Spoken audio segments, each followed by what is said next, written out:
Youth Congress തിരഞ്ഞെടുപ്പ് നടന്ന കാഞ്ഞങ്ങാട് മണ്ഡലം എ ഗ്രൂപ്പ് തൂത്തുവാരി. ഐ വിഭാഗത്തിന് വൻ തിരിച്ചടി നൽകുന്നതായി കാഞ്ഞങ്ങാട് മണ്ഡലം യൂത്ത് കോൺഗ്രസ് തിരഞ്ഞെടുപ്പ്. മൊത്തം 34 ബൂത്തുകളിൽ ഇലക്ഷൻ നടന്നപ്പോൾ 17 ബൂത്തുകളിൽ പൂർണ്ണ വിജയം എ ഗ്രൂപ്പിനായിരുന്നു. ഐ ഗ്രൂപ്പ് 9 ബൂത്തുകളിൽ വിജയം നേടി. മൊത്തം 271 വോട്ട് നേടി യൂത്ത് കോൺഗ്രസ് പ്രസിഡന്റായി എ വിഭാഗത്തിലെ OV രാജേഷ് തിരഞ്ഞെടുക്കപ്പെട്ടു.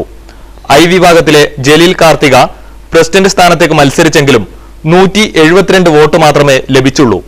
99 വോട്ടിനാണ് എ ഗ്രൂപ്പ് പ്രസിഡന്റ് സ്ഥാനാർത്ഥി പടന്നക്കാട് ഒഴിഞ്ഞവളപ്പിലെ രാജേഷിന്റെ വിജയം. ജലീൽ കാർത്തിക വൈസ് പ്രസിഡന്റായി. ഐ വിഭാഗങ്ങൾക്ക് ഓരോ ജനറൽ സെക്രട്ടറി സ്ഥാനം ലഭിച്ചു. ഐ ഗ്രൂപ്പ് സ്ഥാനാർത്ഥി മത്സരിക്കുമ്പോൾ ഐയിൽ നിന്നുകൊണ്ട് സ്വന്തം നിലയിൽ മത്സരിച്ച വാഴ്നാറടിയിലെ പ്രസാദും വിജയിച്ചു. മൊത്തം 1025 വോട്ടർമാരാണ് മണ്ഡലം തെരഞ്ഞെടുപ്പിൽ ഉണ്ടായിരുന്നത്.